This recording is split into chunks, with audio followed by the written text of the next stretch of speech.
Monitoring ng BJMP sa aligasyong mga tumatakbong mga negosyo sa loob ng mga piitan ang ating pong pag-uusapan. Kasama si Jail Superintendent J. Rex Postinera, ang tagapagsalita ng Bureau of Jail Management and Technology. Sir J. Rex, magandang tanghali po sa inyo. Sir Audrey, magandang tanghali po sa inyo at sa mga sumusubaybay sa inyong programa. Okay, sir, sa mga ulat na may ilang PDL na nakakapag-negosyo sa loob mismo ng piitan, ano po yung kasalukuyang polisiya ng BJMP hinggil dito? Opo, ito po yung pulisiya natin sa Commissary Policy at Coupons. Matatandaan po natin and we recognize the sentiment and comments from Senator Tulfo. Ito po ay dahil noon sa nakaraang Senate hearing namin na sinabi niya. And we recognize the fact na may mga nangyayari nga pong ganito and unregulated ito mga violations sa aming policy. Ito doon sa isang guest na nagreklamo sa kanyang programa ni Senator Tulfo. At dito ho ay nakita natin na may naipon ng mga coupons yung isang PDL na allegedly 14 years sa aming custody. At base sa ating investigasyon, ito pong milyon na sinasabi ay na-accumulate during his stay sa BJMP. Na estimated 7,500 a month ang kanyang kinikita, na almost 1 million nga naman po kung i-add natin yun. Or more than 1 million kung 14 years siya sa loob. Well, sir, can you confirm na may mga PDL na nagkakaroon daw po ng access sa mga kagamitan tulad ng gadgets o cellphone na ginagamit sa illegal na transaksyon?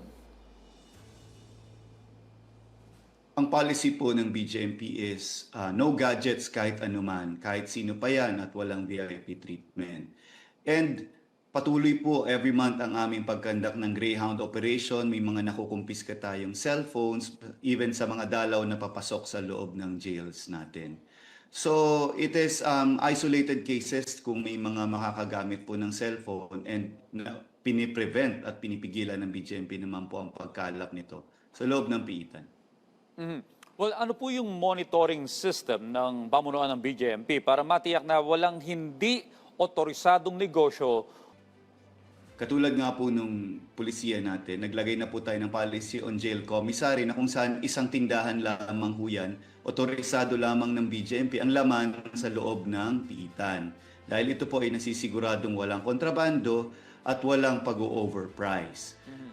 Kaakibat na rin po niyan ito yung coupon policy natin na kung saan ang mga PDL ay hindi pwedeng humawak ng malaking cash dahil ho ito ay nagagamit sa mga illegal na transaksyon. Kanya nga lang ho, ito hong may mga poor implementation pa rin natin, katulad nito hong nagreklamo kay ating good senator, na iniimbestigahan naman ho natin at paparusahan ang nagbabiolate naman nito na BJMP. Okay. Well, ito po sa kaso po nung sa Lapu-Lapu City kung saan may PDL daw na umunoy naging milyonaryo dahil sa bentahan ng call services. Ano po yung detalye at naging action dito ng pamunuan ng BJMP? Ito po yun nga po, yung nagreklamo kay Senator at agad-agad nag-investigate ang BJMP. Yung kanya pong hawak na coupons, immediately ay naibalik natin. Amounting to 93,000 po ito, yun lamang po yung may record na coupons na dapat may kapalit na cash value ito sa loob ng commissary sa jail, sa Lapu-Lapu. Yung pong million po na sinasabi po doon, ayun po yung estimated na kinita niya daw po sa loob ng pag-stay niya sa Lapu-Lapu City Jail. Tinatansya ho namin na sa 7,500 per month ang kinikita niya. Ano ho itong call service o yung call card na sinasabi ho dito? Ito po kasi yung, dati ho kasi before pandemic ay tumatawag pa ho sa mga authorized phones ang ating mga PDL. At wala naman hong budget kasi for load o pang-load doon sa pangtawag. Kaya mga PDL ho ang nag-aambag ho dyan kasi wala nga hong budget. But after the pandemic, naglagay na ho tayo ng idalaw, kaya naiwasan na ho yan. Ito pong amount na sinasabi ay probably sa pag-iimbestiga namin ay dahil may iba pa ho siyang mga negosyo na among PDL, katulad ho ng pagpapautang niya sa ibang kaselda niya At the same time, pagtitinda niya ng mga pagkain o niluluto niyang pagkain, tinitinda niya sa ibang PDL. Na napakahirap din po talaga itong i-supervise, lalong-lalo kung ito ay nangyayari sa among PDL naman po. But we are doing our best para i-revisit naman po itong policy na to at pahigpitin pa ang pag-implement ng mga ganitong bagay. Okay, ano po yung maaring maging pananagutan ng jail warden o mga opisyal kung mapapatunayan na may pagkukulang sa pagpapatupad ng patakaran hinggil dito? Opo. Sususugan ko na lang din po yung sinabi ng aming Deputy Chief for Administration during the Senate hearing, Jail Chief Superintendent Dennis Rocamora, na may remiss sa duties ang aming warden dito at yung mga dating empleyado in charge doon sa commissary, sa Cupon at sa Lapu-Lapu City Jail. Base sa official investigation po na ginawa, may probability o possible po na makasuhan ng neglect of duty ang ating mga tauhan at kung kinakailangan hong masuspinde o mag-dismiss sa serbisyo ay ito po ay gagawin at papatawa ng parusa ng BJMP.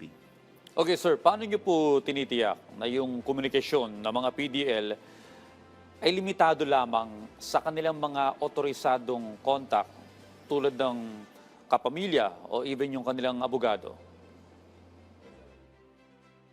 Una po, pagdating pa lang ng ating mga PDL ay pinapalista na ang kanilang direct or immediate family na yun lamang ang karapatan na may karapatang pwedeng dumalaw sa kanila.